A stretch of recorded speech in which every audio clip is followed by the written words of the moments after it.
Welcome to A Woman's Brew, where women talk about beer. In today's episode, we're talking to Emma and Olly, the powerhouse couple behind Merakai Brewing, and their take on inclusivity in the brewing industry. I'm Joanne, and this is Tori. Hello. And we're two beer-loving women on a mission to get more people drinking and talking about great beer. Come join us.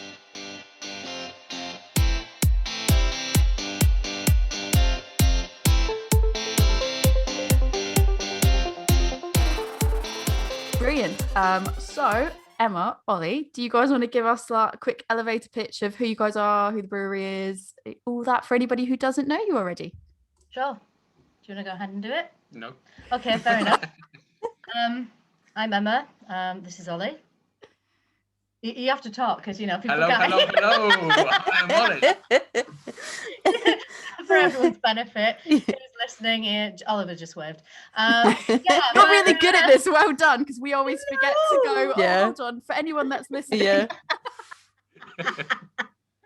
Just in case. We're Merakai Brewing. We've been around since November of 2020.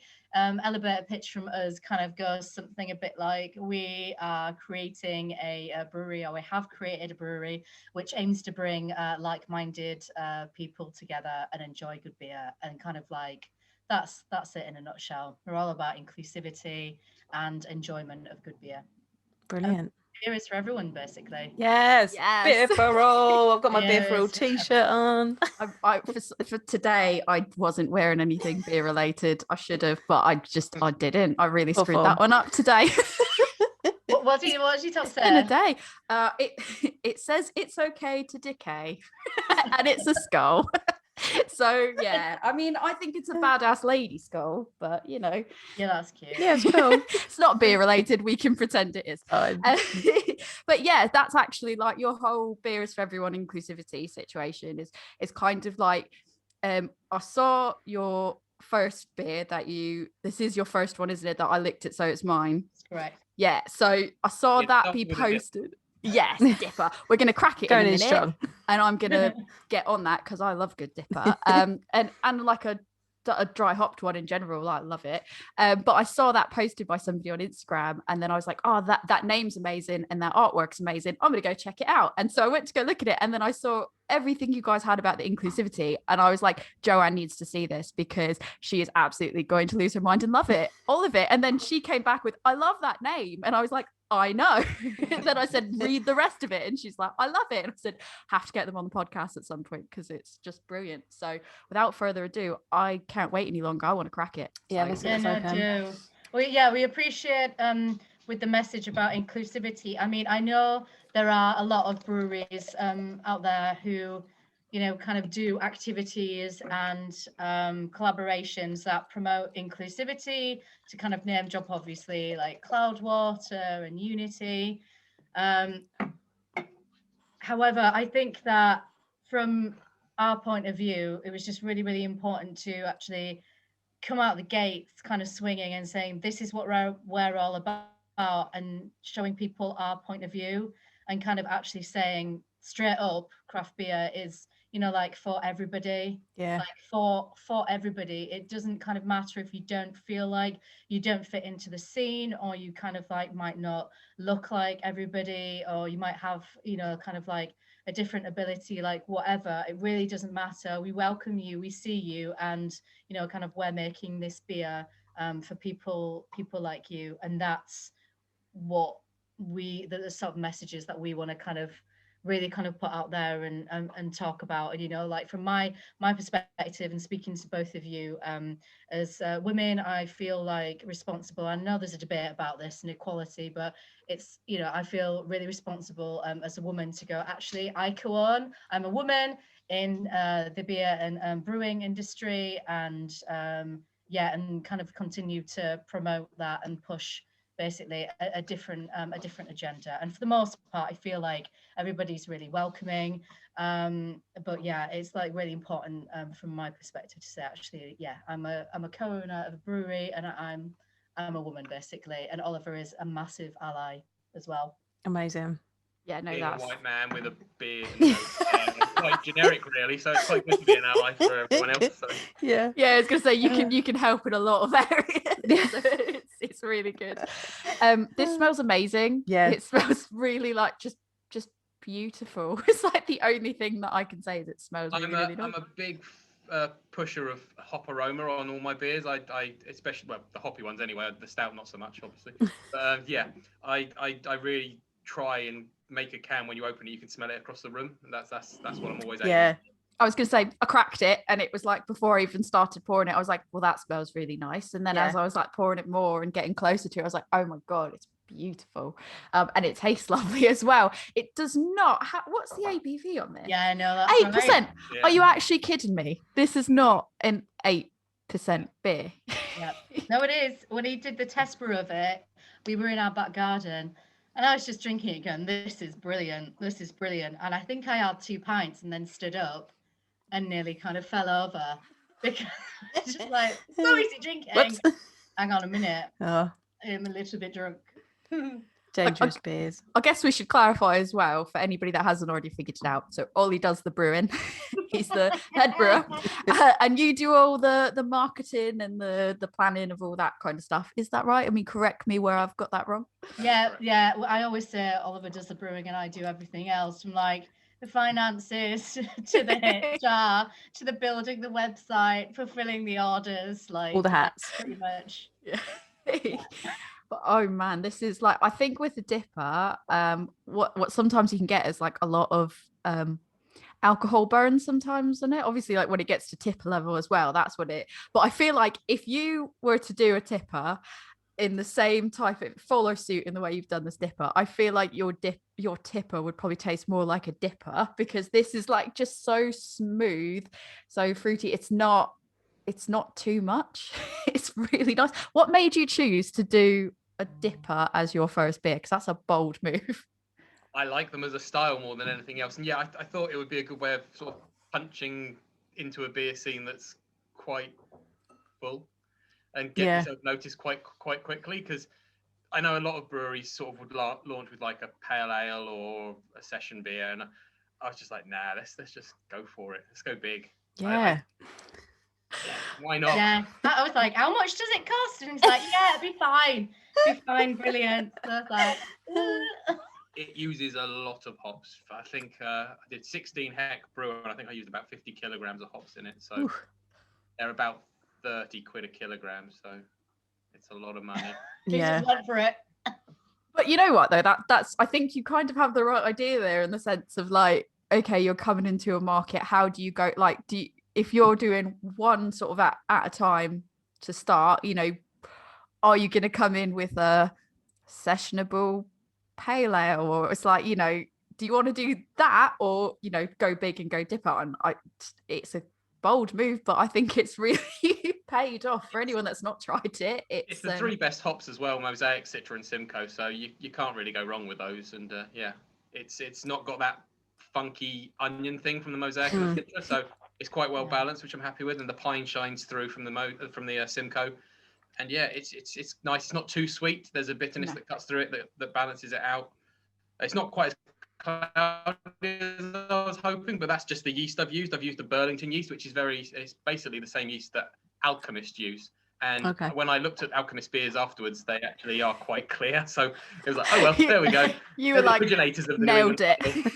Fine. Yeah, it's not good, but it's not what people expect of it. Yeah, I think that when we launched this beer, and when I was talking about earlier with kind of giving the beers away, what we did was we teamed up with Triple Hopped, and they kindly like let us on their Christmas special podcast. So we were up against like some big hitters. We had like Cloudwater on there, Tipper. Burning Skies on there, with their track on there, and a brand new dipper, and then Beaker on there as well. And then there was like us, a new brewery, and we had like 50 people basically critiquing our beer, like our first ever beer in front of us. Wow, that's so trial by brave. fire. Absolute trial by fire. Yeah. But I think that's the thing though, is if you can share a stage with those other breweries that are established already, and they're established for dippers and those type of things as well. I mean, the fact that you're on that same stage as them has got to be it's got to feel really good. And I think the thing is, if especially over lockdown, people have proven, because a lot of people have now gone online with their orders, like there's room for everybody. It's not like someone's going to go, I want a dipper, and you know what, I'm only ever going to buy them from Cloudwater, or I'm only ever going to buy them from Track. I think a lot of us tend to sort of chop and change. We do like, this month I'll have some of these, next month I'll have some of those. So that's got to be well done. It's amazing. Yeah, it was really interesting, wasn't it, and quite brave. But I think at the back of our minds, and the reason why we started Merakai in the first place, is because it's kind of pretty much, from my perspective, I could see what he was doing for the breweries that he was working for, and you know, he was making them money, and I was in a job doing, like, I ended up doing maternity in the end, like in my marketing career, and I was kind of like, why the hell aren't we just doing it for ourselves? I mean, money obviously is a massive factor, but it's kind of like, why aren't we doing it for ourselves? Because he's really good at it, and I know I can market the shit out of it. And we are all about like wanting to create a community around like what we're doing. Because I've worked for, I don't know what your life is outside of this, but when you work for companies and they'll do these odd like kind of corporate social responsibility days once a year, and it's kind of like, oh, that feels really nice, but it's like, why can't we do that all the time and like celebrate, you know, that all the time, and try and bring people in and create a community and a really good feeling, and then just like enjoy some really amazing beer. That's pretty much it. It's trying to make people like feel really good and included like all the time through beer, which is obviously brings people together. Yeah, no, I know I've worked in quite big companies before, and they've gone there, you know, you've got X amount of hours you can use on community service or doing some type of thing, social stuff, and no one ever ends up taking it either, because it's, unless it's organized for you, and that's very like maybe one a year, nobody ever goes, oh, I'm going to go out of my way and I'm going to go do this, because then you have to go through a whole thing of getting it approved and signed off, and everyone just goes, oh, it's just too much, like I can't be bothered. So no, you're right in that. And you know, when you do go out and do it, it's like, oh, this is quite nice, why don't we do this more often? It should just be encouraged to be done more. And that's really great that you guys have found a way to do that through something that you're both so passionate about. Yeah, it's about, you know, for us creating a company that actually is on the foundation of taste, equality and community, and that is woven into our fabric right at the start, so we don't have to backtrack and go, do you know what, we need to include that and we need to make sure like that is. It's kind of thinking as a human being and kind of thinking, well, actually, we don't want people to be left out. We want people to come in and feel like they can be part of this, and say that from the very beginning. It's super important to us, you know, and that's what everyone would want to do as a good human, right? Yeah. Kind of bring everyone with you and say like, it's okay, you might not know that much about beer, it doesn't matter, we can talk you through it, but just kind of come and enjoy the taste. Yeah, I think you've got a lot of places that maybe want to do that, but they kind of think like, oh, someone else would do it. I think there's probably a lot of people in places that feel as though like, oh yeah, I agree with what you're saying, but when it comes to actually putting the wheels in motion, it's always, well, somebody else will do it, you know what, you know, it's difficult for me to do it because of it, or you just think, I'll do it later. So hopefully what you guys are doing is, then we'll talk about that in a bit, but hopefully what you guys are doing is going to show other people what they can do, really. You don't have to worry about the dogs, by the way. I was going to say, for everybody listening, it's like It's okay. Yeah. For everybody listening, that's just the dog wanting to go outside for a wee. They're very noisy. I get that all the time, alright. but then it's difficult because the two of you are on camera, whereas like when I can hear my dog in the background, it's my husband will just like really quickly run it over the door because he's not in the room. So for you guys, you've got to be like, but honestly, don't worry about it. Yeah, we normally kind of Dog like guests. just pick them up and give them a bit of a cuddle and they're soothed, but not now. They seem to be losing their shit completely. Every Oh. I time. want to guess. They want to be included Yeah, too. they want inclusivity. Yeah. Yeah, that's right. I think from our point of view, and as dog owners, there are a lot, that we can include the dogs in social media, but we choose not to, because I know like a lot of dogs are being stolen at the moment. So we just kind of like are not. Someone's mowing the lawn out back, so it's driving them nuts. Oh. Yeah. So I was just saying, don't worry about it. Yeah. But yeah, I one thing that I want to know, Joe, I don't know if you have any questions about this one before we do the next bit, but I want to know how you came up with the name. Yeah, Because that's my made me question. laugh. It made me laugh really hard I when love I the first name. saw it, and I was like, I love it. I absolutely love it. Yeah, no, I think I came up with the name because Oliver was eating something, and I've kind of mentioned this before, and I can't remember whether it's chocolate or ice cream, and I was kind of like, gimme, and he just licked it, and he said, like, I licked it, so it's mine. I was pretty much like, oh, that's a really good name for a beer. We should definitely like have that as our first beer name. Great idea. Come out with a dipper, and then also call it I licked it, so it's mine. Brilliant. That's a great story. Yeah. It's brilliant. It's just one of those things where you kind of like, I think everyone sort of like does that as examples of, having something that's really amazing and delicious and someone wanting to try it. And it's kind of like, it's mine.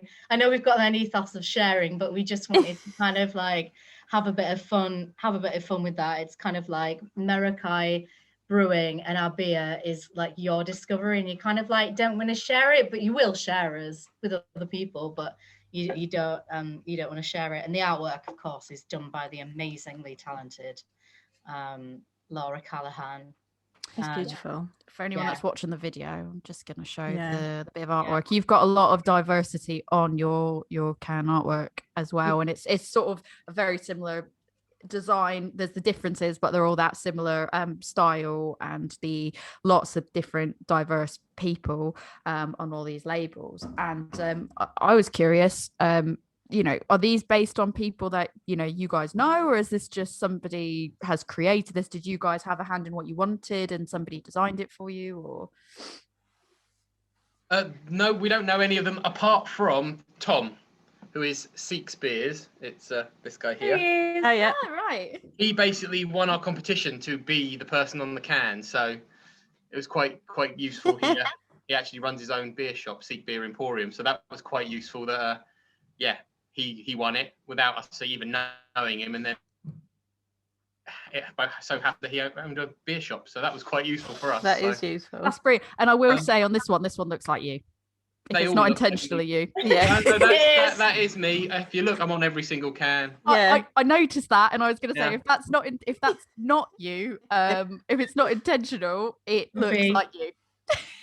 Yeah, no, Emma surprised me on the I licked it, so it's mine. There was just generic people on there, and then I came home one day and she showed me the can design, and I was like, oh, great. and with the ice cream. Yeah. That's brilliant. Well, my brewing friend Matt, he works at Arundel where I used to work. He has a blue. Is it a blue parakeet? It's the bird basically on my shoulder. Yeah. So it worked quite nicely. So it ties in with my past. Yeah, that's lovely. Yeah, we don't know anyone on the can, but what we said to Laura, and one of the reasons why she agreed to work with us is because we kind of told her about our story and told her about what we want to do as a brand and a company. And I don't know, like, if you Google her after this, or you might have already kind of like seen some of her work, it's kind of like really femme, and some of it is quite kind of like radical and out there. So she was totally on board with what we wanted to do. And yeah, we just gave her a brief and said, this is the name, this is the sort of kind of visual we want to communicate. It's all about like inclusivity and community. And then she just came back with these amazing illustrations. That's it. And we tweak them slightly, and then they're finalized and done. It's quite a quick process, luckily. So because she's amazing. Yeah, she's amazing. That's it. We can probably find a link for something and put it in the show notes. Yeah, I'll put it in the show notes. For anybody else. She's got that like tens, is it hundreds of thousands of followers? Yeah. way more than we It's definitely the type of labels that you can see yourself framing and putting on a wall. Yeah, she's just like 300,000 followers on Instagram, so she's doing pretty well for herself. Yeah. Just a few, just a handful. Yeah. That one no one knows about. Undiscovered talent. That's what we like to do at Merakai, we give people a platform. Right, so you guys starting your brewery, not even at the beginning of a pandemic, but well into the pandemic. That was definitely courageous. That is, yeah, it's a bold move. And I think that's awesome. So yeah, how has it been? I guess I was curious. How has it been being like the new kids on the block, if you like? It's how can we put this? How do I kind of like, why on earth do we start like a brewery in the middle of a pandemic? Because you said, let's do it now. Why we have some spare time? Right. So let me just kind of say this from a business point of view, right? The conditions are not that great. Never perfect, though. The market is completely packed. We don't benefit from any kind of like relief or any government grant or any new business loan, because I put together a business plan that wasn't like shonky, it was realistic, and it still got turned down for like any money whatsoever. So we just kind of like decided to go for it, and it was a case of, if we don't do it now, we'll never do it, really. There's never the right time to start anything, is there? There's always something that you can say, oh, well, we'll wait until that, and we'll wait until the end of that. So sometimes you just got to take the plunge and do it. Yeah, that was it. I don't know if it's kind of like brave or like not so clever. Maybe a bit of both, but yeah. no, I think it's great. I think it's a really good, because then at the end of the day, you could turn around and you could go, oh, we'll wait till after the pandemic. Then you wait till after the pandemic. Then more people start popping up, because maybe the financials for some people work out, because, people renting space suddenly becomes slightly cheaper at first. So then, okay, everyone flocks to those spaces. Then the value, the demand, and the, everything that goes up. So suddenly you go, well, now it's a bit too expensive to do it. So I think it's then you'll be kicking yourselves going, why didn't we just take the plunge and just do it when we had the opportunity to do it? So the truth is, I needed a job, like, basically, because the last role that I was working was a maternity cover, and she got made redundant because the company was being taken over, and they wanted to try and kind of keep me on, and I was hoping for it, but then also thinking like, what else could I do? And it just came down to it that basically after this I wouldn't have a job, and knowing the struggles of actually what it's like to get a job and go through that, especially in marketing where it's so competitive and so tough, it was a case of, right then, we just better go for it because Emma needs a job. That was it. Kind of like being completely selfish. I needed a job, and we knew we could make it work. And we used like the money from we sold our house, and we used the money that we had. Like everything we basically like have in the world has gone into creating this brewery. And I'm doing myself, like, Anne Oliver, probably like a little bit of a disservice by saying that, oh, we hope it works and all these other factors, but like, actually, to be completely kind of like plain and straight, I knew, like, with my business head on, I knew Oliver's very bloody good at brewing. He's very good at what he does. I'm good at what I do. I put together a business plan that was pretty bloody good. And so far in this pandemic, we've been selling really well, considering that no one friggin' knew who we were. The amount of places that have like stocked us, like the communities that have like supported us and really, like helped us get to kind of where we are now, and the stock and the level that it's selling, to say that we were kind of brand new when we started with nothing and where we are now, it's actually quite phenomenal. Amazing. Yeah, it's actually quite phenomenal. And I had a bit of a meltdown with our accountant, just going, oh my God, like, what have we done? There's a crisis of confidence. Yeah. Like, shit, is this going to work? And she was kind of like, I wouldn't have taken you on as a client if I didn't think your business idea wasn't a viable one. So it's fine. We're going to have wobbles like that. We're going to have moments like that. Yeah. But, with beers like he's putting out, and, with people like yourselves and the community behind us and supporting us, I feel I feel confident. I just like have a wobble every now and again, but overall it's I think we all do though. Everyone's entitled to have a bit of a wobble or a bit of like we call it imposter syndrome, of like having imposter syndrome. Everyone's entitled to have that, and you know, does that ever go away when you talk to people? You can talk to the most successful people, and sometimes they sort of stop and go, you know, oh God, what am I doing? Am I doing this right? And like they question themselves. I think it's only natural for people to do it, especially when you are more like down to earth and stuff. It doesn't matter how successful you are, you're always going to have that moment of, oh, you know, ooh, am I doing things right? And I think that says a lot about you guys, the fact that you're sitting here going, oh, I've done, you know, we've done such a selfish thing. Like it feels selfish to say I wanted a job and all that, but at the end of the day, like, you're still putting back into the community with all of your outreach that you're doing with the social stuff, the inclusivity stuff, all that. You know, you didn't have to do that. You don't have to take that stuff on board. So, you know, the fact that you're going, we've sold a house, we've done this, and it feels very selfish, it feels such a big risk, but you're still putting other people first and trying to give other people a voice as well. And I think that's something to really commend, because not a lot of people would do that. Yeah, no, we could do more though, and I've been doing a lot of work, and I think that at the moment we're just like doing the talk, but I can't wait until we're doing the action. And I think by the time this podcast comes out, one of the first campaigns we're doing is around mental health, because the beer that we have out after the NEPA, which I know you want to talk about and we'll get to, and I'll let Oliver do all the talking on that. I promise. We'll get that. We'll get there. Don't worry. Is a lager called How's Your Head, Hun? Oh, would you mind getting the label? I'll get the label. Right.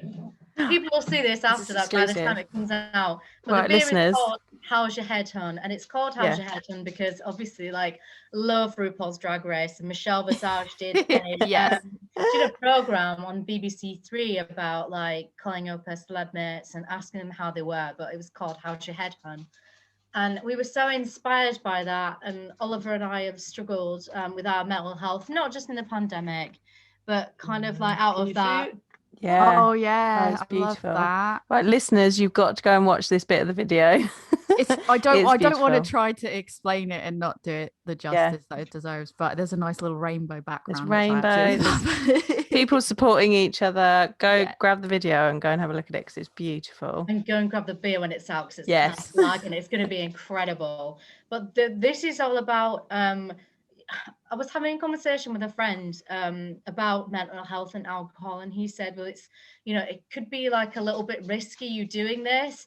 But the fact is I've had people who I've had conversations with who've kind of reached out to us once they knew looking to do a campaign about mental health and saying, well, I've struggled. And it's like, drinking, alcohol, and, like mental health, we know that people struggle with alcoholism, and this campaign is basically to support like people in the community who don't, who are not alcoholics, who enjoy a beer, but who kind of like feel desperately lonely and feel like they're the only ones going through these issues and, this problem. And we feel like it's our responsibility. And like you said, we've taken on this kind of like mantle to make sure that we're really supporting and like taking care of our community, and mental health is something that we really wanted to address within the community and say, well, you can kind of like talk about it and just open it up. And when like if someone's drinking a beer on their own on a Friday night and feel like they can't open up, we want to create like spaces and conversations to kind of like encourage these people to talk and I'm trying to have a really serious conversation. And like just losing their minds underneath me. But the thing is, I could see Ollie's face going, and then I was like, "Oh my god, don't!" I was like, "Don't," because this is a very serious. It's very important. Don't lose it. Don't lose it. But this is kind of like, well, this is life, I suppose, isn't it? But it's just really important for us to do that. And I'm working on a program which is like runs throughout the entirety of April, and Craft Beer Pinup is helping me with some bits and pieces, like the lovely Kimberly. She's fantastic. Oh, she's brilliant. Yeah, she is. And also there's a few other people within the community that have come to me with some really amazing ideas that will support and pick up.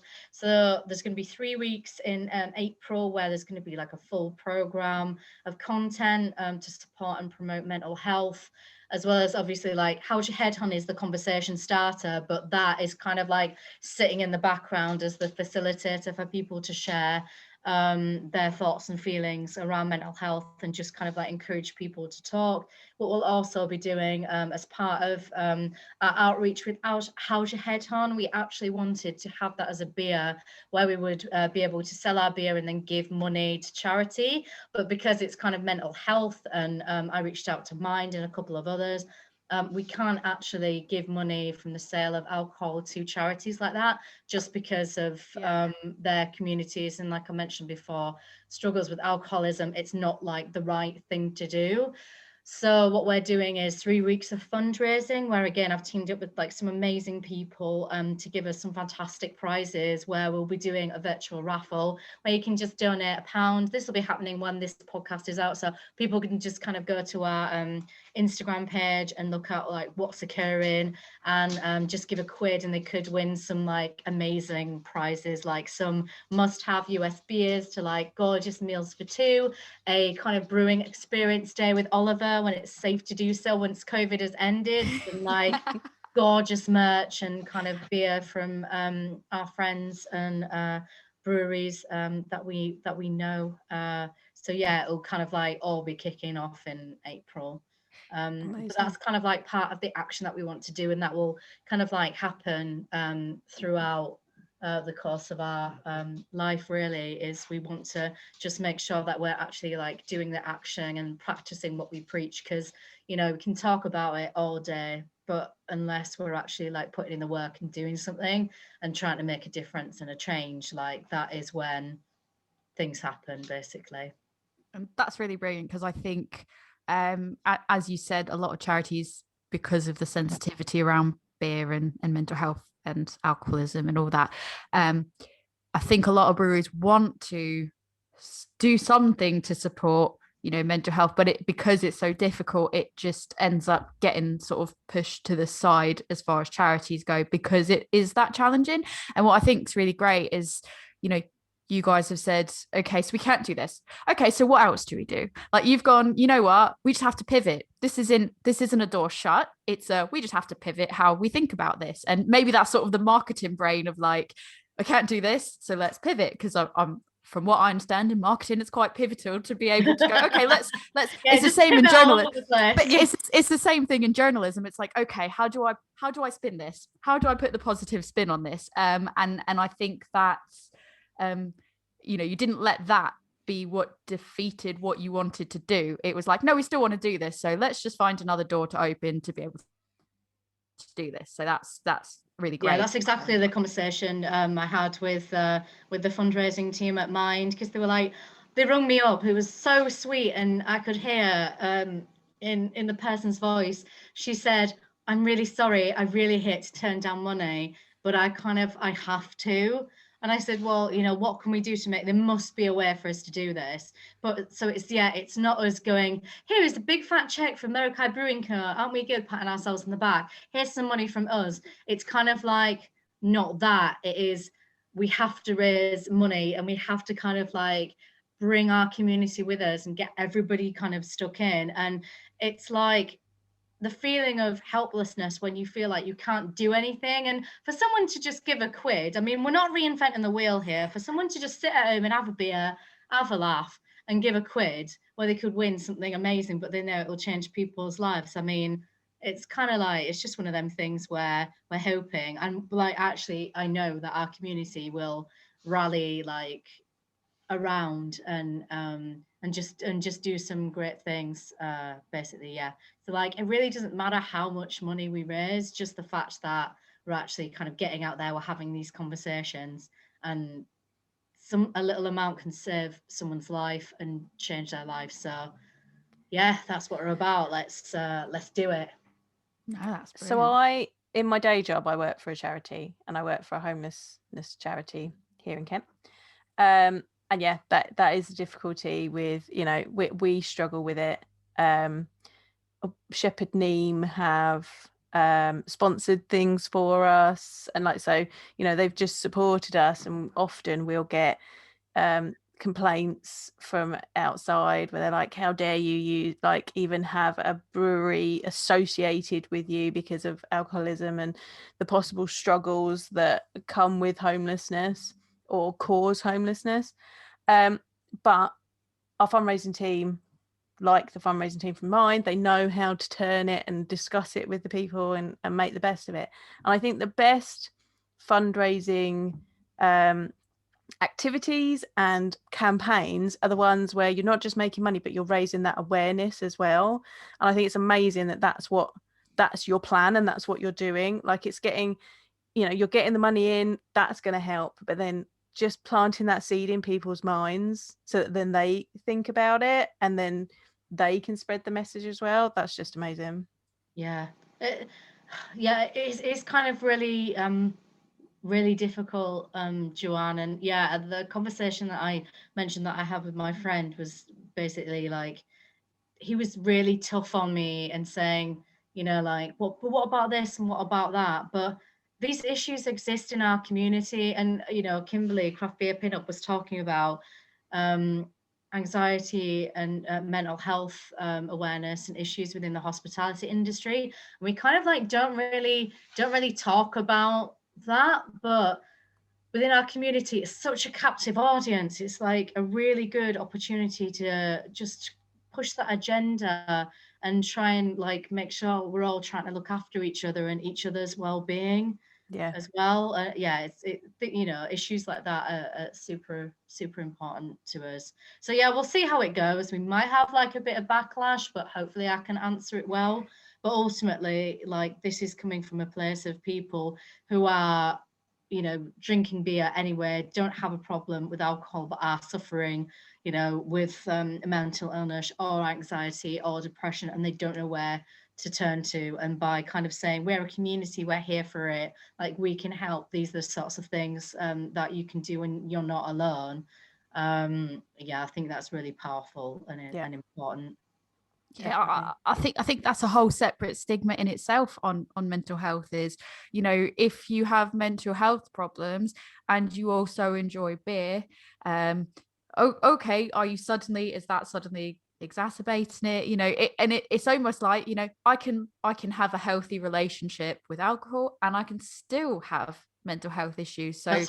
You know, to not have that conversation, it's not taking away from saying, you know, that they can very much go hand in hand, but it's not taking that away. It's just saying, like, look, those of us who also have a healthy relationship with alcohol can also still have those feelings. So, you know, we all deserve the support to be able to talk about it. So I think that's a very important conversation to have just overall. So yeah, that's excited to see what you guys are going to be doing for the month.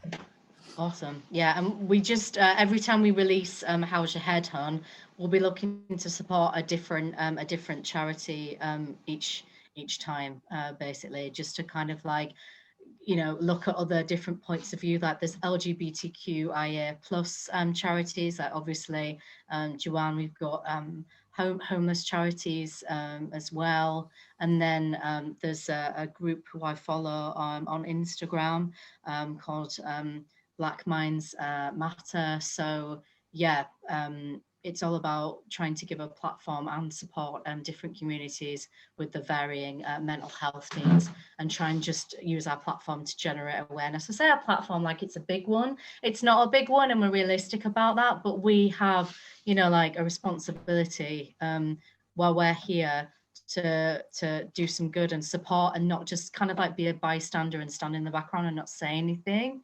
You know, we want to use our platform for good, no matter how big or small it is, and that's the way we're going to continue with Merakai. I don't think the size of the platform matters, but I also think that you're probably, again, downplaying the size of your platform. I think you might be surprised by how big it actually is. Shall we crack the next beer? Because I am dying to try another one. I've been trying not to chug the other one too much. So we're going to have I'm Your Biggest Fan, which is your pale. Yeah. And I need to know, it's probably unintentional, but I just need to know because it makes me think of this. Is the name from Mean Girls? Because that is exactly what I think of. No, but I'm glad it appeals to different generations. I will say this, on that note, I'm trying to make Merakai Mondays happen, but I feel like it's a Gretchen, stop trying to make fetch happen situation. It's like, yeah. Stop trying to make fetch happen, Emma. Go. Well, it just pops into my head. Is one of my favorite scenes in Mean Girls was just where he's like, Danny DeVito, I'm your biggest fan, and every time I read this like that's what I want to say. Good. Yeah, no, it's it can be whatever you want it to mean, really. I'm looking at Oliver going, do some talking. I'm just going to wait for them to try it first. Yeah. Yeah, so this is a 5.2 American Pale Ale. Uses Mosaic, Azacca, Amarillo, and Equinox hops to try and give you some tropical and stone fruit flavors along with the yeast. Again, it's the Burlington yeast. And then it also gives you a slight sort of grapefruity pithiness coming through as well. Yeah, it's just really nice, easy drinking. Hopefully when pubs open again, you can smash pints of it in the garden. That's the idea of it, really. So it's so funny because it is also very sessionable, but it's just as sessionable as the dipper, and it's just like still getting my head around the fact that dipper is so sessionable. This has like this nice crispness to it as well. Very very refreshing, very Moorish. This goes on our on the barbecue beers list, I reckon. Nice. Yeah, definitely on barbecue beers list. Yeah, it's evolved over time, and it's become like quite floral note, hasn't it? Yeah, it's definitely got a bit of floral in there. I'm getting like that bitterness towards like it's a notable bitterness at the back end, but it's very well balanced out with the rest of the flavors. It's not just like flat bitterness in your face. Yeah, no, it's not a West Coast or an East Coast. It is just an American pale ale, basically. So it does have a slightly higher bitterness ratio. I was sort of going down the whole steady rolling man. That's what I was aiming for. That sort of I can see that proper sessionable, but hoppy, very hop heavy sort of ale. So yeah, we've done all right with this beer. It has like a bit of a cult following in certain areas. We have like retailers who just ring me up and say, oh yeah, I'll order like a couple of cases of that, and then I'll get a phone call like 3 days later saying, oh yeah, we've run out of that before the weekend. Can you send us some more? And we're nearly out of it. Wow. We're nearly out of it. Wow. Yeah, no, it's really. I lovely. feel like it would go very well as well with like bar snacks. Like I feel like it's definitely something that you could sit there and have snacks, and it just is like the perfect accompaniment to snacks. Sitting around the tap room, snacks, catching up with everybody. Yeah, this is the beer for that, I think.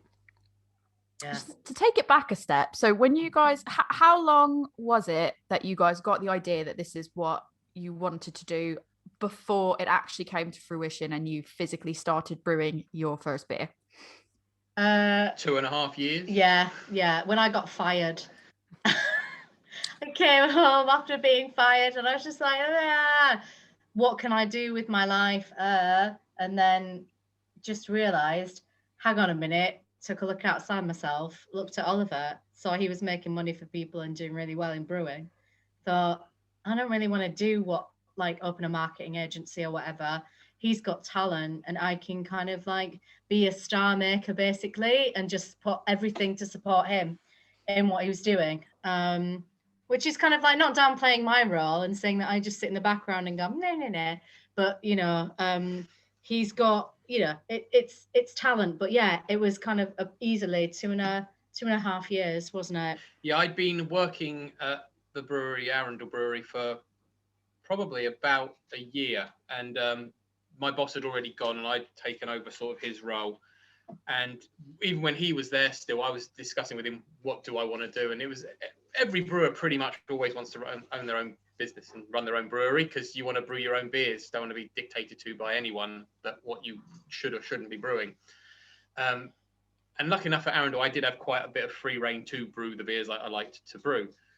But yeah, it was still the opportunity to do it for myself. And yeah, as Emma said, make us some money was always a nice idea. So That's Yeah. crazy. That's two and a half years. So basically, you thought about doing this before there was even an idea about the pandemic happening. Like, this was not like, you weren't like, oh, you know, because a lot of people have gone, COVID's kind of forced me to do a career change, and I'm going to go for the thing that I want. You were like, this is what we want to do. Here's our path. And then you get hit with COVID. Yeah. Well, and Brexit. And I know you guys God, had a whole mare with your glasses, your amazing looking glasses, because you. of Brexit. So you probably went, we have all these amazing plans. And then they're like, ha ha, COVID, ha ha, Brexit. Oh my God. Yeah, it's something that you do like in marketing, where you would do a SWOT analysis, which is kind of, you know, strengths, weaknesses, opportunities, threats, and then something which is like a pestle, which is kind of like looking out into politics and economics and kind of like, you know, threats and everything. I don't think anybody, when they were planning like any strategies, would have thought, global pandemic, I'm just gonna put that down there. And I think we had years, even before that, I think like easily 10 years ago, we were all really drunk and sat around. Well, I say we, it's me, myself, my sister, Oliver, and my sister's then kind of like boyfriend, who's now husband. We just sat around having a curry one night in Wales. We went down to visit them. Cardiff Brewfest. Oh, was it? Yeah. Okay. So like we were just sitting down, like having a drink, and just, you know, Brew's Dreams. Yeah, the idea of Brew's Dreams came up, and Brew's Dreams is me kind of like just being well drunk. So I kind of mentioned to Tori in the chat that when we went to like beer festivals, I was always gravitate to the stouts and the imperial stouts, just because I love the taste of them. But, you know, I'd have like 3 and just be completely on the friggin' floor. Yep. Not pace myself, but I like the taste. So I would just like the taste and then forget myself completely. And I was wittering on about something called Brew's Dreams. And Brew's Dreams was the idea that we could set up a company that would be like just us, and we'd be kind of living our best life and putting out, you know, kind of like good vibes and good feeling, and create like a gorgeous community like around whatever we were doing. And that was before Oliver was even a brewer. But in Bruges. But in kind of like in Bruges. Because it's a fucking fairy tale. Yeah. And ever since then. It really, really is. It is. It looks like, it's like if you were to go to Disney and they've like. That is my Disney. It's when you go to Disney and they go, it's like, the fairy tale world. Right. No, anyone will listen. Like, I've made no secret about the fact that I like Bruges is my, like, that is my kind of Graceland. That is the place I love going back to. It's just like, it's just the best. It's gorgeous. It is literally gorgeous. So good. Yeah, that was the idea. And then Bruges Dreams evolved into Oliver going from home brewing to kind of brewing, and then actually you're bloody good at this, so let's kind of try and do it ourselves, because, you know, why not? Yeah. It's just Why it's not? just crazy the fact that you're like, yeah, you know, 2.5 years. I was thinking like, for me, this is why I thought it'd be really good to talk to you guys about this, because I think some people probably have no idea how long it actually takes to plan out doing something like this. And the reality of it is, I thought you were going to say maybe like kind of the start of the pandemic, like literally maybe January, like maybe a year ago, but totally so much. That is a lot longer than I expected. Yeah, it's kind of like it's an evolution that was Brew's Dreams, but like Brew's Dreams in its kind of like infancy was going to Bruges, buying like some old like plot of land with a little kind of like house on it, creating like a gorgeous like little B&B with possibly some sort of like home brewery in the background with some like chickens, and people would just want to come and sit there in this like. I want to go there. I was just going to say, I'd book it. I still want to go. Little chateau style. No, it's way before Escape to the Chateau. This is the thing. It was before Escape to the Chateau, and then Escape to the Chateau came out. I was kind of like, that is my idea. I was gonna say, like, that is it. But with a brewery, can you imagine? Like Angel, Wall Garden, Chateau, Moat, brewery. I don't want to give them any ideas. Yeah, no, Yeah, don't give it hold that away. back. I'm gonna have to cut this bit. Don't. Genuinely, I'll have feels to like, beep it out. It feels like this is Yeah. like every conversation that I have with Joe. I'm like, I've had this idea that I'm like, oh, I shouldn't say that. I should. No, I'm saying it. I'm saying it. No, but yeah, that was it, and that this is kind of like how it's manifested. But one day we'll get to Bruges and have that beautiful kind of like idyllic getaway where you can just come and enjoy beers. You could do the brew dog model where they're like, now we opened up a hotel. You could be like, look, we're gonna We're now opening open up a chateaus. gorgeous I have a chateau. I have a theory about this, which I'm going to share with you, uninvited, obviously. Do But it. I was saying to Oliver today, because you know they've got their new box out, which is like Brewdog and Friends with two breweries. I think they're trying to be like their business model is like Amazon. I think they're trying to like dominate the beer world, and they're gonna have like all the breweries like send all their beers to like Brewdog, and Brewdog are gonna have this mega Distribution fucking hub. fulfillment house with all their drones and shit like Oh my dropping off God. beer. I'm waiting If for they it to haven't be like thought about that, Brewdog. and like- I've given them a fucking idea. I tell you what. Need to I'm like, gonna wait for if this James to go, Watt Brewdog hasn't, electricity. Like, if James Watt hasn't thought of that, he's gonna be like that. I'm taking that. Well, don't worry, he takes a lot of marketing. He does, yeah. Free. No. There we go. He'll get the Photoshop out. There'll be a beer named after it. Someone needs to take away his Adobe license. I'm serious. they're like, "Meh." Oh god, yeah. That, honestly, They're not I can see it now. idea, but Electric no, cars. honestly, I think they thought about this. You know, they must have, because they've looked at hotel models, haven't they, with the Hilton or whatever, and they must be thinking Brewdog. If They've got they, an they airplane. must be thinking Amazon. If they haven't thought like we want to be the beer equivalent to Amazon, then that's just like no, they must have I thought was gonna about say that. then And you've it's not just like they given don't them have the enough money amazing to idea. do it either. So Yeah, they have way like They they have the can do money. Yeah. But that's what you can go for those. You can be like, well, that's it. We're gonna do like the scaled back version of that. Well, we're just gonna open one chateau. One chateau in Bruges. Oh, can you Guess imagine, what? like, It's a gonna wait be list? chickens. The wait list would be incredible, but then that kind of like doesn't tie with our inclusivity, so we've got like a bit of an issue But there. people can still visit. They don't have to stay there. Yeah, They can true. still They come can and visit. You can't have an infinite hotel as much as we'd all like to have an It would be infinite so hotel. good. Make it happen. Or you could do like a campground in the background. So you've got like your actual like bed and breakfast situation where you can have X amount of guests, but then you could have like a campground out the back. So if someone wants to just pitch up in the back, it's inclusive. Breakfast beer. bed, beer, and breakfast. Yeah. Bed beer. Bed, beer, and breakfast. I feel That's like we've it. just birthed this together. Lots of pastry God. stouts. This is- Lots and lots of TM. pastry stouts. Yeah. I'm gonna go and paint this. I'm Do gonna it. paint Go this. do it right now. Yes. This is what we're talking about. Ally. Yeah. he's got our backs. We're doing it. Yeah, we're gonna make this happen. Oh, you're giving us like some. Yeah, you're giving us some really good ideas. I've got a load more. I've got a load more in my She's head. always I'll got give you more. more. Yeah, no. When we can afford to hire somebody, we'll hire you both Way. as a consultant.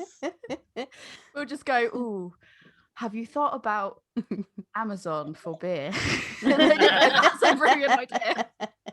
Oh, before 3D beer. Can you imagine 3D printing? Oh, beer, Smell-o-vision lovely. Smell-o-vision beers where I can show someone this and then they get an aroma that comes from it and then they go, I want to buy that.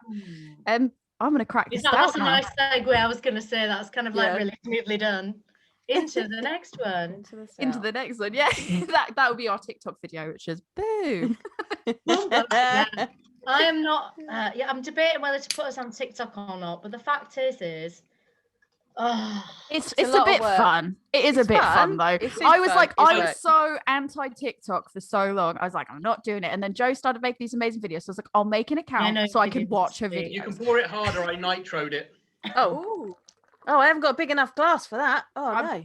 I've not done it fully because I'm Hang saving on. some for photos Glasses, later. Yeah, there we go. Look.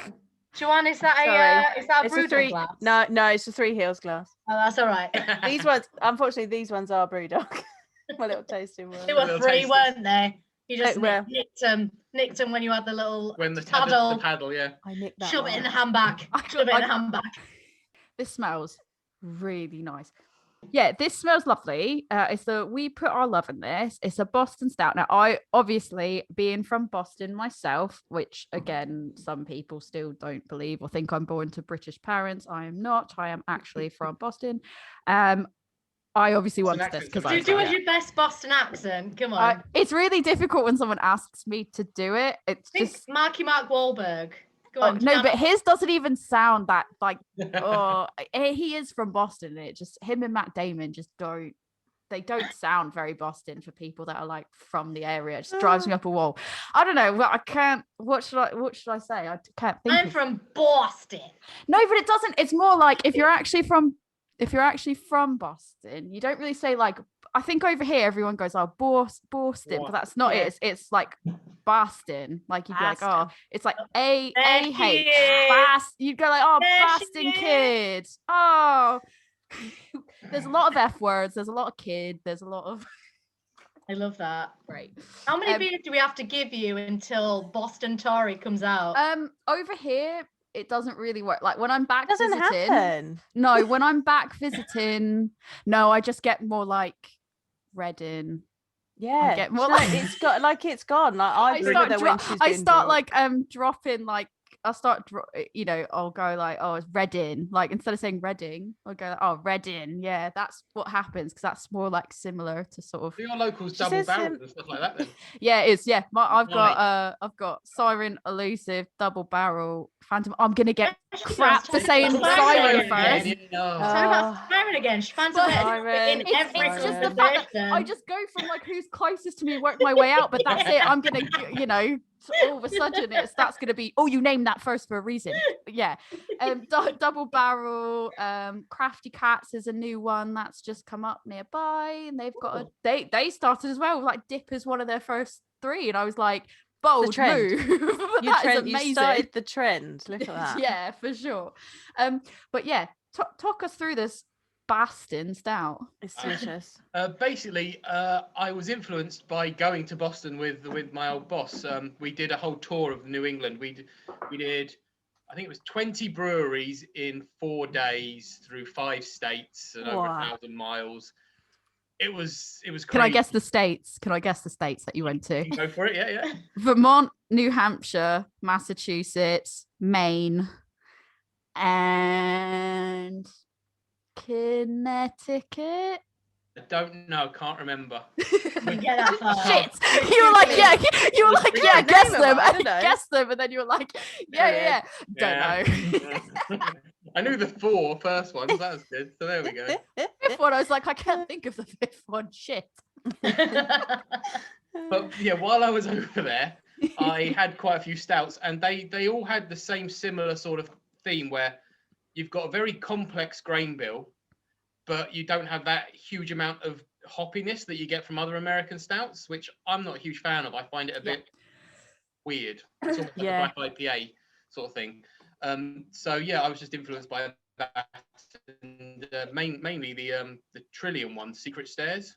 I absolutely love that beer, and yeah, that's got I think 11 grains in it, and this one's got 12, so I had to try and up them. There's like it doesn't hit you until it kind of gets to like the aftertaste, but I get like a nuttiness in the aftertaste, but like it's not how strong it's coming through in the aftertaste. I would expect it to like be in the main taste, and it's just it just shows up, and it's really just this pleasant like nutty, and yeah, oh this is nice. I like the balance of caramel and coffee. That's delicious. Yeah, there's I think there's 3 different caramels in this. There's like a medium, a dark, and a light one, just to try and give you all the different complexities of it. You've got pale chocolate and standard chocolate in as well to try and give you more chocolatey notes without being too astringent. Yeah. But then it also has like roasted barley and black and everything else in it to really push those roasted flavors through as well. But I'm trying to make it smooth without it being too astringent, which is the difficult part. But the longer it's sitting in can, the smoother it's getting, which is lovely because it was smooth anyway, and now it's getting smoother. So yeah. I'm happy with it. It's 6.5. It drinks again like a lot less alcohol, which is it does. Yeah. This is like a theme with your beers, and it's very it's deadly because I feel like you could definitely just again very sessionable. You could easily and I mean, Joe, you might say this more than I do, but I don't say a lot of stouts are sessionable, because sometimes it's very like, I really enjoy a stout, but it's something that's so rich or heavy that you're kind of like, yeah, I could have one of these and that is more than enough. Whereas this is like just so sessionable, I can just easily sit there and go, oh yeah, and it's, I've drunk it a lot quicker than I've realized I've done it. Yep. Yeah, I Yeah. could definitely have a couple of these. There's body to it, but without it being too thick or too thin. It's Yeah. just about The right. perfect amount. Yeah. And there's that like little edge of carbonation, but not heavy. Yeah, tis. I was gonna say tis, and then I was like, I'm not gonna say Joanne's word. I'm gonna let her say the word. This is one of my favorites. Like I like dark beers the most. I like Belgian beers, and I like dark beers and like stouts. And I've kind of like made no secret of talking about, you know, when I was a teenager and I used to go to the pub and drink like a Guinness. I mean, who drinks Guinness? But I do sometimes when there's nothing really on tap. I'm like, give me Guinness. when you're a teenager and all your friends are drinking like WKD and a Yeah, and part like, of Guinness. you're like they're going, I enjoy a Guinness. This is my favorite. I can just drink this. I drink this the most out of like our beers. She's drinking the profits. I enjoy this. Like I just got the It's visual delicious. of like a teenager that's, you know how you've got like the teenagers that if you try, they're like, if I buy something that's more adult, like they're not going to question how old I am. That's why I'm like, one Guinness? Guinness, please. Yeah, like, well, much. she's asking for a Guinness. She's clearly old enough to have a Guinness. That's correct. No, but I was legally allowed to drink the beer when I was asking for a Guinness. And funnily enough, on the chat last night, we were talking about different kind of like beers to drink, weren't we? What were they on about? I don't know. I was quite drunk. Oh yeah, no, that's fair enough. Always the way. Sorry, that's conversation. Conversation over. I appreciated the honesty there.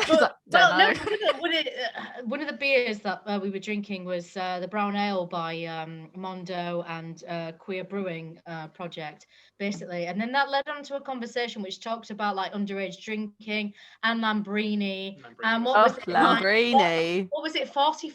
2020. 2020, yeah. 2020. This all means nothing to me. Oh no, because she's not Mad going Dog to know. 2020. You don't know anything about Mad Dog. No, because she wasn't over here when she was a teenager. in you see. America. They were American. They were from Arizona. Oh really? Don't have it. No, Yeah. Indiana. Sorry, Indiana. They were talking about like Manwich and like. Oh, I know what Manwich. I know Manwich in terms of food, not in Yeah, that terms was of. it. Yeah, that was it. That got into that conversation. Yeah. And then yeah, but that was. You having flashbacks? I don't know why I've gone into that sort of territory. I suppose it's like teenage white lightning. So they That were was in saying there, that we yeah. should do like a sexy cocktail with our beer and kind of like have a dipper and what? White lightning and a dipper, or woodpecker cider in our dipper. I can't remember. It was a Brilliant. snake bite with the pail, and I said, "I'll go with it. Do the dipper if you're going to do a snake bite." Yeah. I Yeah. am team snake bite. Because I like, if I'm gonna get something that's not a beer, like there's this one place that in Reading that's called the Purple Turtle, and I think they're probably like the only place that Can you ever say still that does a again? snake bite. Can you just say that again? I The love purple turtle. Purple that. purple turtle. I love that. Wait, it was when she says peanut butter pretzels as well. Peanut butter pretzels. No, I say it really fast. Peanut butter pretzels. But yes, there's a place in Reading, of which I'm not going to name again, that they're like the last place I think that lovely. does snake bites, and it is like every time you go there, you kind of feel like you have to have one, and then you have Get a one, and you're like, Pernod. now I feel like I'm going to vomit, but it's great. Get a Pernod, drop it in it. Red Witch. There you go. Red Witch. That's it. I think we should bring back snake bites with craft snake bites. Craft snake bites. Pretty much how I met you. Snake bites. Pints. I was doing 4-pint pictures of them. Wow. The worst part is when you Yeah, go to trying the to be US and you like- try to get one. I tried to go to. on my face because obviously the picture. was Yeah. on there. And so And That's, I want to get with this guy. Yeah.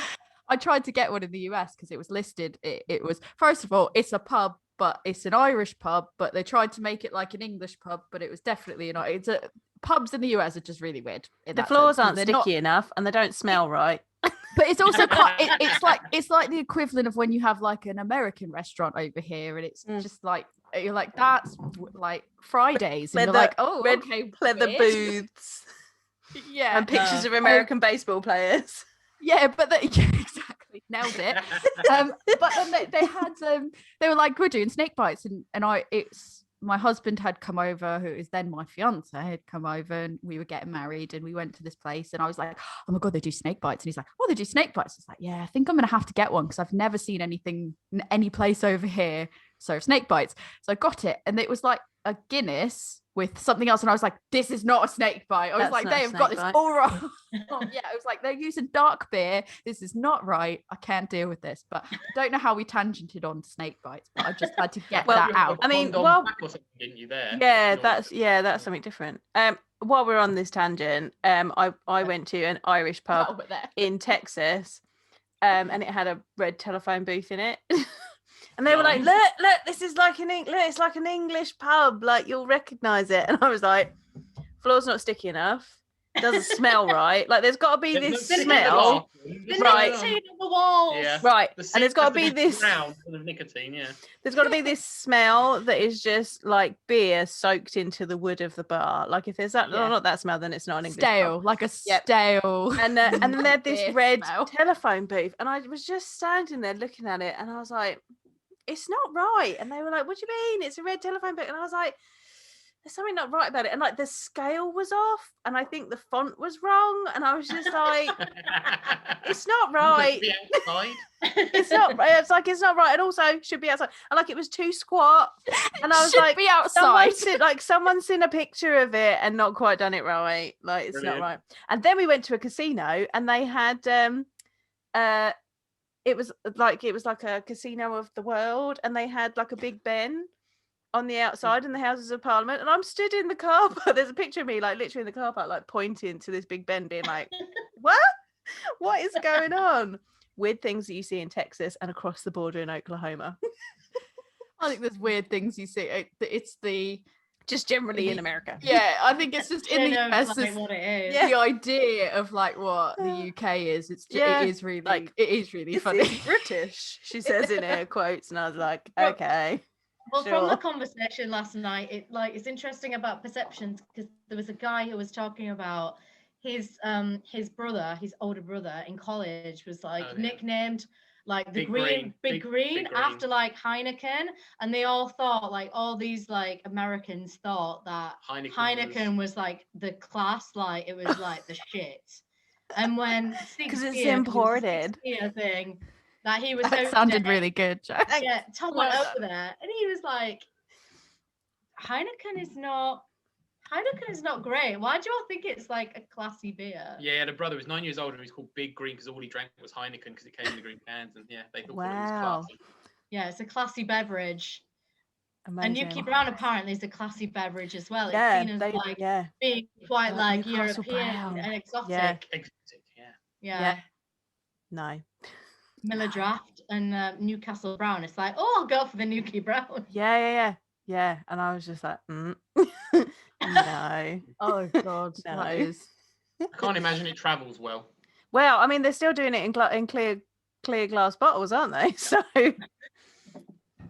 no. Stick it on a boat. It'll be all right. It'll be all right. It'll get a bit warm, but it'll be all right on the 6-day voyage across the Atlantic. It'll be fun. They don't know no different in the States. They have no idea. I think what's quite interesting is okay. We'll come back from this tangent in a minute, but I just need to. I think the thing is like what's really interesting is like over here there's traditional as well. In the US, it's like your macro or your craft, and it's quite a defined line. It's very easy to define. Over here, you also have to factor more traditional styles in, and there's just more history behind it as well. So it's kind of like, if you're not going somewhere in the US that's independent, you're probably not getting something that's particularly great, and you're going to be able to tell right away. Whereas over here, you're kind of like, oh, I could get something that's more traditional, that's also quality, but then I could get it and it's macro, and I can get it. It adds a layer of complexity. That's just really interesting. But yeah, that was a I was like, I just need to make that point because it's in my head. But I do find the macro and the micro thing over in America interesting though, because their macro or their micros can be a lot bigger than ours over here, can't they? They're so huge. there's in Boston, you've got Harpoon Brewery, or UFO. It's Harpoon UFO. They are owned by their employees. I think that all the employees have shares, basically, is how it works. Something along those lines. But they're quite big. It's kind of Magic Hat's like the same thing over there, where it's quite a big for a micro, what we consider big, like Brewdog type level of big, in the distribution, how easy and accessible it is.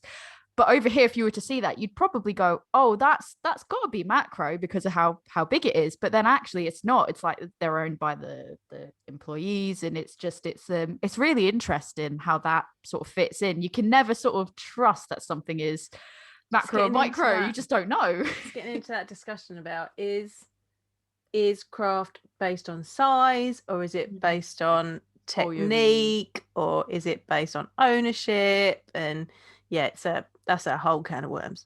That's an interesting conversation, and I'd love to get into the weeds of that. I don't think there's any answer. I was going to say that's it. We've got to have a whole separate. That's a whole separate episode. That's great. You've just given us a whole separate episode to go and have. But I guess that's one question I was going to ask you guys. So in terms of like what your brewery, is it literally just the two of you that work there, or do you have anybody else that was just the two of you doing all of it? Wow, you don't have like an assistant brewer or anything. You're doing it. Wow, that's double impressive. It's just two of you doing everything.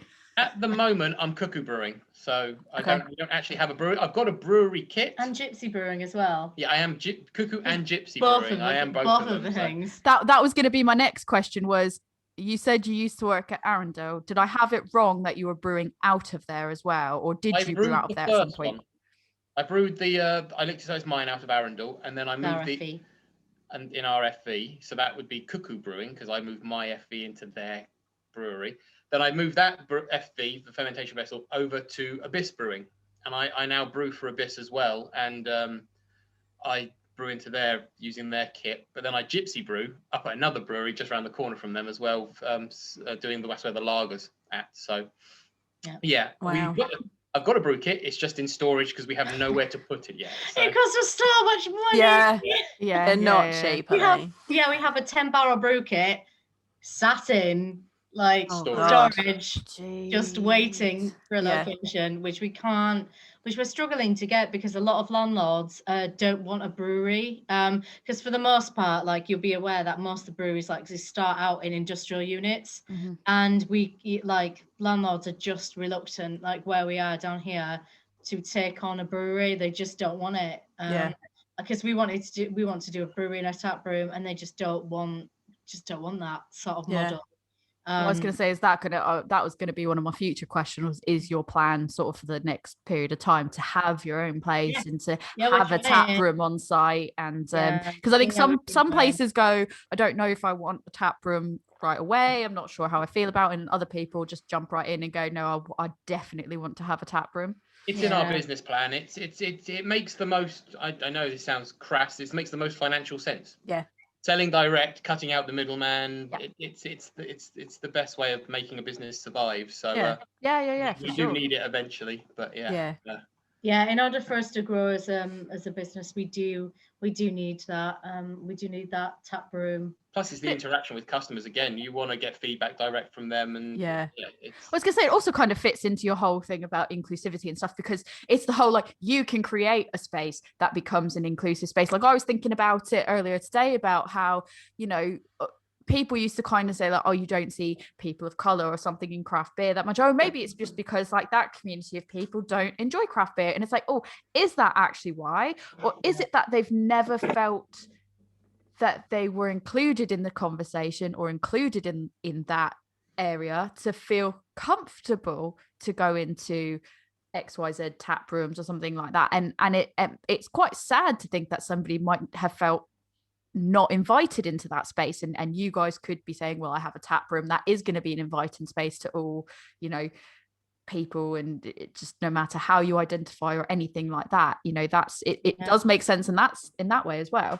Yeah, but we can do that, but ultimately, you know, we might end up in an area where demographically it is, you know, kind of like 99.9% white, you know. Yeah. And that Yeah. that kind of like that's difficult, but we are, I mean, Melissa Colston, like, I know you'll agree, she's done so much amazing work within the community to push inclusivity and kind of promote inclusivity within hospitality, and the initiative that she launched. I think it was, I'm sorry if I'm misquoting this, is kind of like her Everyone Welcome, which she had, like, you know, a few years ago, in signposting and making sure that, you know, like local pubs try and recruit as many as possible, and establishments to have some sort of like signage where people know that that's a safe space that they can kind of like come and feel it included. And we, you know, like,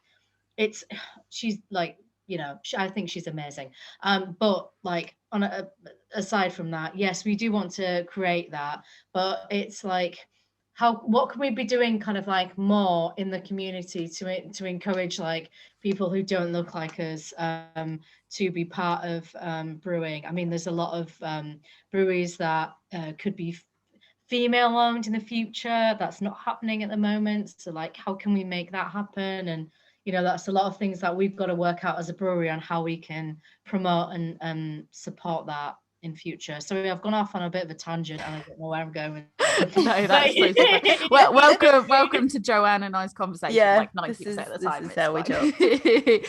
But yeah, no, I'm conscious obviously of the time. I don't want to keep you guys that much longer, because I know we promise you we don't. We're absolutely fine for time. It's like your time that is precious. I just felt bad, because I was like, I told you it would be like an hour sort of full on, like from log in to log out, and then I'm like, oh god, we've kept you guys quite a bit. 3 beers in now, I'm fine. Yeah, no, I mean, we're fine. We've got nowhere else to be. I mean, we're in a pandemic.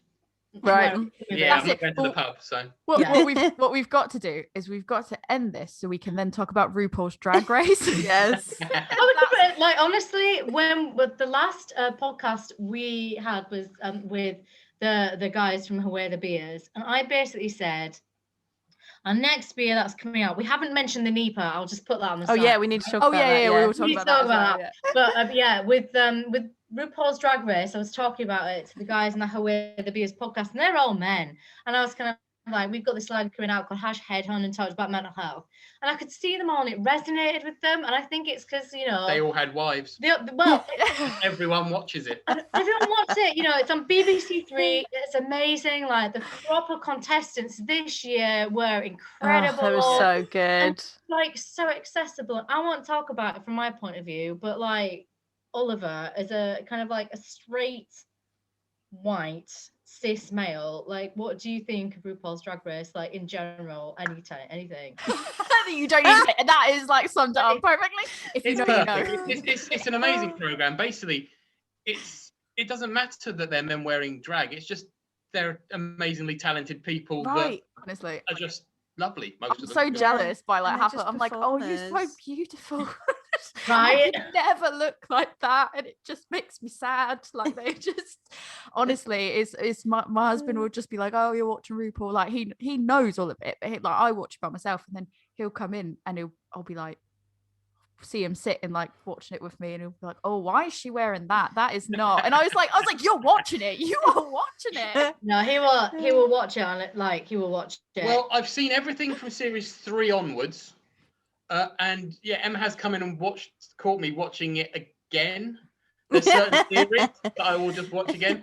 I love obviously the series with the hair, the shaking of the roses. I love that series. Oh yeah. Oh yeah. Sasha Velour. Series 10, series 11. I love that series, and I'm a gigantic fan of gorgeous Bianca Del Rio. Gordon, Bianca's my great. husband loves Bianca Del Rio. Now, he wouldn't would be admit my drag it. mum because I'm a bitch. So, Right. So he bought me a ticket to go and see Bianca Del Rio at the in Brighton. Amazing. And at first, he was just like, oh, I was like, I'll just go on my own.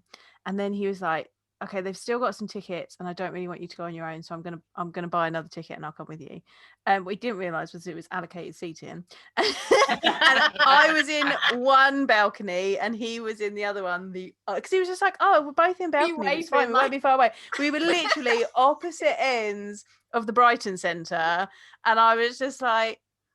And I can see this little person on the other side waving back at me. I'd be texting him like, "What did you think about that?" It was so funny, and he loves Bianca Del Rio because she swears so much. He was like, "She's really funny." It's like, yeah, I told you. Absolutely fantastic Queen. Yeah, she and the 2 movies as well. Well, Yes, yeah. Hurricane. I mean, Hurricane the thing is, like, about Drag Queen, it like really transcends, and you just. Now, I would watch it and all of us like, what are you watching? And then I'm like, no, come on. And the first one he ever saw was when I was watching the final and was gagged to fuck by Sacha Velour. One of my favorite queens is like Shea Coulee. I love her. She's so good. Love her so much. When that happened, it was just so it was heartbreaking because you could see she was just like she was an amazing lip syncer, an artist, and you could see as soon as that fucking shit happened. Right. It was the like, roses. It was over. 100% the roses. All of a sudden the roses happened, and you were like, "Well, that's it then." Yeah. Have you seen? She does a cooking program. What, Sacha Velour or Shea Coulee. She does a cooking program. I think it's on YouTube. And she did one. She did a partnership with Goose Island. Goose Island. I saw that. And she did. It's not lost on me, honey. Like we're out there. I mean, taste can't afford taste. I mean, Coca-Cola just fucking ruined that for us right now. Just ruined it. You know, we could have got her for a really decent price. And I went to university in Newport, and that's like fucking it now. I can't even reach out and go, hun. No, there's no chance. We're not going for sister. That's just not good enough. No. And Bimini. The idea of that's just no. We want taste level. Taste though. I'm going to Drag Fest or not Drag. I don't think it's Drag Fest. It's whatever's in London in August. I'm going to that. Olympia. I went to that when they first came over and did it. It was interesting because it was just booze. Isn't it interesting? It's really interesting. And you're just kind of queuing to see people. Yeah. And then every now and then they'll do a panel, but that's about it. Like you don't really see them perform. It's weird. No, this is I don't know if it's yours at you got the world tour. Drag Fest. It's the world. I went to World the World. Air quotes. It was incredible. Yeah. What's her face fell on her. Kimchi was walking up the stairs and she fell on her fucking face. Poor Kimchi. I don't know if it was like she's not had enough. But she planted, and everyone was like fucking doing that around her. Just on the floor. Oh, bless her. Poor Kimchi. That's it. I watched the US one today. And today's one, I've not watched. No, I've not watched today's one. I had to catch up. I watched it today. Last night. I watched it today. You watched it because I thought we were going to talk about it. I mean, I've not watched it. Can I just tell you what? I'm not going to tell you any spoilers. No spoilers. I'm not going to tell you any spoilers because you'll know from the trailer. John, can you just mute yourself? Take the headphones. It's a roast, and all I'll say is it is some people. Go in. Yes. Some people I wanted to melt into my seat and cry. Oh no. You know when you just can't. Yeah. I couldn't even watch it. I just had to just be like, Oliver, I'm going for a wee. Don't bother pausing it because I know what the critique's going to be. He's like, oh no. God. Yeah, I'm going to pause it because you need to watch this. And you watch it and you go, stop that. So basically, we're going to have to pause it here, and then you're gonna have to watch it, and then we're gonna have to reconvene at another time and talk about it. We're gonna have. Can we start like a RuPaul discussion, like a craft beer and RuPaul discussion group? Where that's what we do. More people into that than you think. It was like when we ran a competition. Do you remember when we ran the competition? We told the winner that they'd won, and it was a bloke, and I can't remember who it was. Yeah. And he was like, from Newcastle. He didn't answer, and I was like, oh, that's really unusual because I can see this person is online, but they're not answering. Oh, they're not thrilled that they won a competition from us. Then he came back half an hour later saying, really sorry, I was just watching RuPaul's Drag Race with the wife. I'm really excited that I won. Thank you so much, but I just couldn't because I was watching RuPaul's Drag Race UK. and I just couldn't like. Yeah. That's what you need to do. You need to do like a drag show. When you get a space, when you guys get your space, you set up a tap room drag show at the tap room. I'll be there. It's like Joe will be there. Have you seen it? It's like a social media account. I wanted to plug anyone else, but Hunsnet. Yeah, but we can only serve Tic Tacs. Hunsnet. Oh yeah. Check out, and I would love that. If you guys went, you can have beer and Tic Tac. You need to do a Tic Tac, like you can do like Tic Tac themed beer, like somehow do like an orange themed beer with somebody holding a Tic Tac on a tweezer, and that can be what you Tic Tac lunch and a beer, and you're done. But no, there's Hunsnet, and they're incredible, and they have these brunches with like drag queens, and that's not a bad idea. I love brunch. Again, brunch with like drag a beer queens. That's brunch. an American Beer thing. brunch. Get a food truck in that's going to do like chicken and waffles or something. You do a beer, and then you have a drag show. Idea. There's my brain. There you go. If Brewdog, if it turns out Brewdog is going to be as big as Amazon, and they're there like with death drops all over the place in their Brewdogs, we know they're listening. We know they're listening. James, get your hands off our ideas, James. The idea of them just going through. You can't give me a bar in Canterbury, but get your hands off of our drag queen ideas. I'm watching people do, like, I'm thinking of someone doing a flash mob, but it's like across all the Brewdog bars that all of a sudden people just start death dropping. And they're like, they took our idea. This is not acceptable. No, we know that. Yeah, so don't do that, James. We'll know. We'll know. All of us just Googling. I'm trying to work out who the runner-up was in season 2 of All Stars Drag Race, the one who reappears over and over and over. Shangela, she's one of my favorites. Oh no, Yeah. And you know Rob. who I want. Rob. You know who you need to get? I would love, like, if can we just go through and say, like, if Joe and I had our brewery and you guys have a brewery, you know, who do we want to? I want Vanjie. I would go, Vanjie, come be my rep. I like Vanjie, so that's going to be who I put my hat in for. Joe, who would you want to be your rep? Either Bag of Chips or DDC. Davina DeCampo. Oh, do you know Come what? on. I'm just gonna have a red aesthetic for DDC. That's my goal. I'm just gonna have Barbie dolls all over mine, and mine would just be called Vanjie. Who's the one who did the sponges? That is my Monet Exchange. Monet Exchange is wonderful. Or Bob. I like Bob. I like Bob. I love Bob's funny. the one. Monique Cat turns it out on Instagram. Like, just wonderful. Yeah, Bob the drag queen is Bob's brilliant. Monique's just like, oh yeah, I love them. Wonderful. Yeah, we can't fucking afford them. They're No. like, I know. like thousands of pounds. They're like thousands of pounds. Yeah. We'd have to go Voss events. Like, This is why we're saying, like, in your ideal world, because like Vanjie, she's got like plastic surgery now and all that. Like, if she's getting that kind of money, she can't be my sponsor. I can't afford that. You know what? This is the thing is, I think you've hit the nail on the head, right? Brunches, drag queens, prosecco. There's a fucking market out there for like burlesque. You go beer. burlesque and drag Craft shows, beer. and you do burlesque or drag show brunches where you go chicken and waffles come in from a van, you know, food truck, and you guys do the beer, and there we go. Can you tell who's who? Yeah. I mean, yeah. Oh my god, that's brilliant. amazing. Look at yes. it, that's perfect. That is so perfect. Yes. That's gonna stay in. Oh We're my not God, cutting that out. That is the screenshot for the episode stuff. I That's love it. Yes.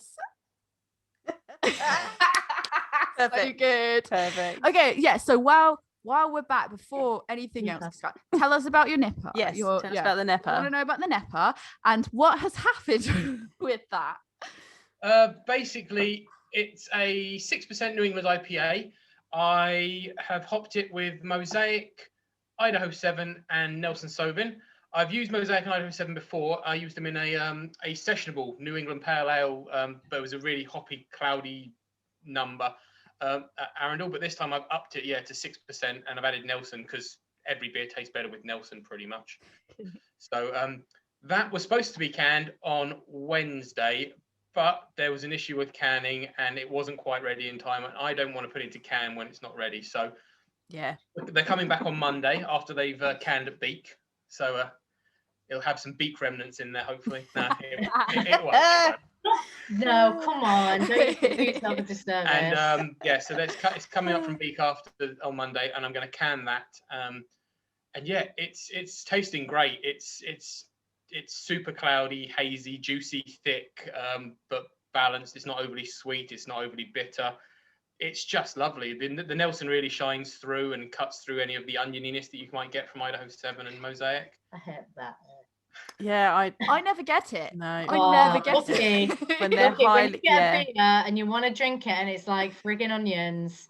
you'll get it. One day you'll get it. There'll be a Yeah, beer, I and think, you'll like, just be like, "Oh, that's what someday- that means." Someday I'll have that aha moment. Yeah. where I So go, sad. You drink it and it's like, Oh, yeah. So But yeah, sad. It's a good beer. It's the best one I've done so far. I haven't basically. tested It's you did well, I haven't tested it from the recently. cheap. No. No. I brought home a bottle that probably part oxidized on the way home, sort of thing. So I think, to be fair, like what I think was really important about what you said as well is, like, you weren't happy with it, so you were not about to go and put it in a can. Like, I Yeah. think what's really important is you see some people that are rushing to get something to market, and they rush so quick that maybe it's not ready, and it's, maybe it's green at the moment, or maybe it's, it's not the way they've intended it. And then sometimes people will double down and go, no, everything's fine. I think it's really great that you've just gone, I didn't feel it was ready. I wasn't happy. It will be, we're delaying it. Don't want to have to delay it, but until I'm happy, that's going to be what happens. I think that's really refreshing to have for the drinking pun. It's refreshing. Yeah. I felt it was just too green. I thought there was too much hop bite to it still. And I don't want to release a beer that I have to tell people to maybe leave it in there for a couple of weeks. Also, greenness, even if it's in a can, will never fully go away, whereas if you leave it longer, it will do. I didn't know that. That's interesting. It'll die a little bit in can, but it won't ever fully go, because if you've taken it too early, there may be some particulates still in the can, so you're just going to keep on leaching that hop acid out, really. So so I don't want it to be wrong, and that's the thing. I want all our beers to be great. So That's brilliant. So by the time this episode comes out, your Nipah will be out. Your glasses are in stock, and they are they're so gorgeous. beautiful. I need to get Honestly, one. you normally look at them. Yeah, you don't normally see that like style of glass that people do either. People normally do like tumblers or something, and I think that's just really unique, really different, and they're beautiful. So we're not releasing it this Monday. We're releasing it the next Monday. Is that right? Okay, yeah. So our lager will be coming out roughly about that time as well. So Perfect. it's a Helles. It's a 4.7% Helles, but I have modernized it slightly by putting in Pearl and Callista hops. Ooh. I've not used Callista before. I've used Pearl, and they give off a traditional German feel. Still. Callista, it is a German hop, but it gives off sort of berries and citrus flavors, and they're really shining through, and it just sort of lifts the style a little bit. It makes it a bit more of a modern Hells. So that's I'm exciting. really happy with that as well, and Sounds really that's good. been sitting in tank for quite a while now. So it's had a nice long lager on it, and it's been so I'm canning that, and I'm canning the New England on the same day on Monday at two different places. So that'll be fun. So that's going to be a fun Good day. thing there's two of you. So that's going to be fun, and then I'm going to let the lager sit in can for a couple more weeks just to condition even more, basically, in can, and just lager for longer. So that's nice.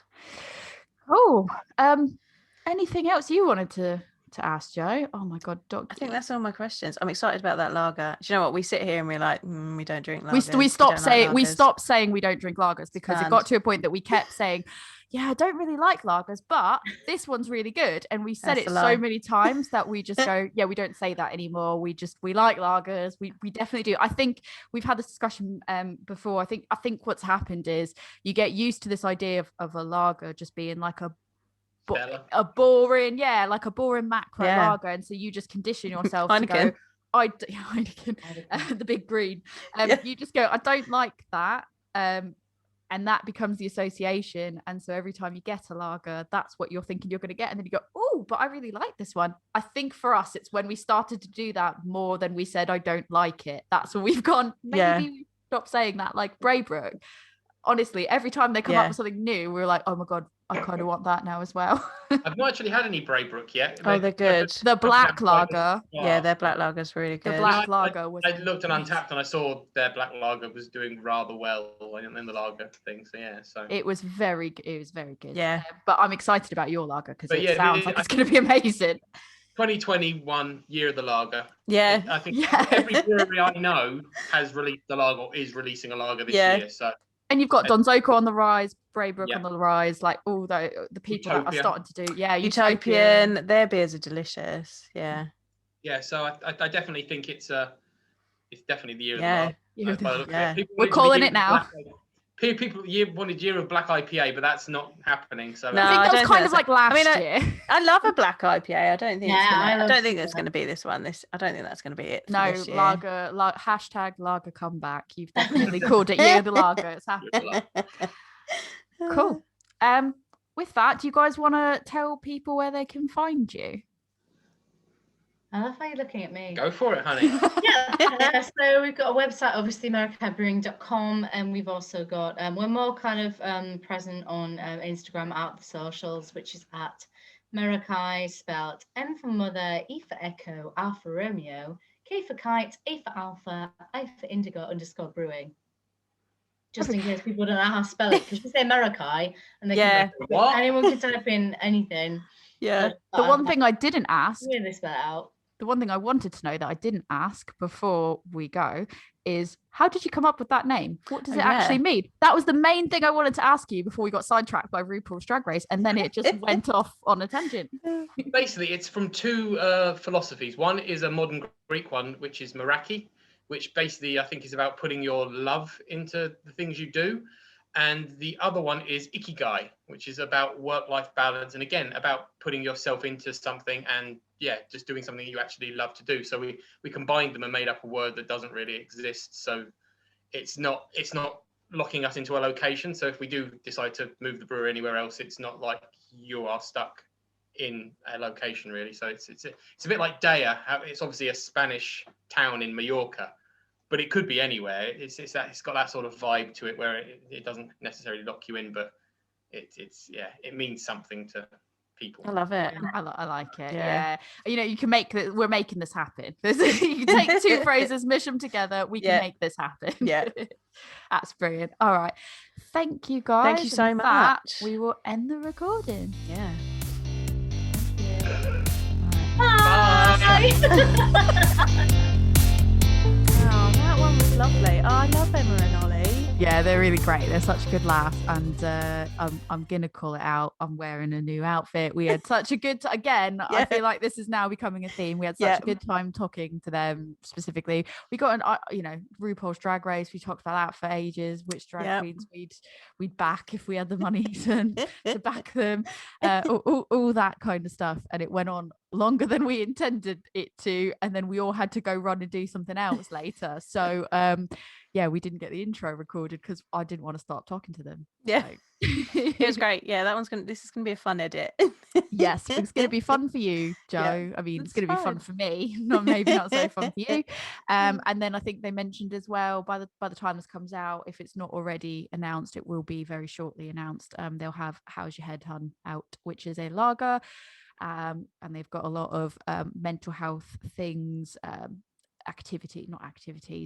charity events happening. That's the better term for that. Yeah. To support mental health, get conversations started and all that. So that's a good thing to look out for. And their New England IPA should be out by that point. So should be. So go and grab both of those. We'll link to their web store in the comments, in the show notes. Because Emma and Ollie are now solid favourites of ours, friends of the show.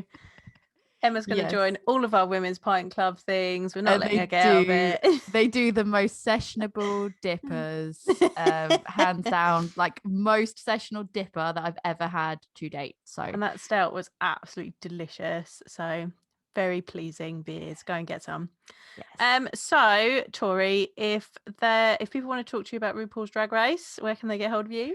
If people want to talk to me about RuPaul's Drag Race, I'm already caught up by this point. I'm not. So feel free. I'm not going to give you spoilers because I did that once by mistake. I'm all caught up. If you want to come talk to me about RuPaul's Drag Race, the US one, because obviously the UK one's finished now, or you can talk to me about both. It's all good. Find me on Instagram at adventures_in_optimism. People want to talk to you and not give you spoilers about RuPaul's Drag Race, Joe. Where do they find you? You can find me on my personal account, which is A Woman's Brew. That's on Facebook, Instagram, and Twitter. Or you can find my beer school. Come and learn about beer styles and beer tasting with me. That is Love Beer Learning, and we are on Facebook, Instagram, Twitter, the TikTokies, and Pinterest. You can also find our website, lovebeerlearning.co.uk, to learn about our courses and classes and all the fun stuff like that. And you can also get hold of us by email, lovebeerlearning@gmail.com. And we'll also pick up emails there for the podcast. So let us know who you want us to interview and what you want to learn about with us next. So on that note, I don't even have a tea or anything. So just cheers. We're drinkless.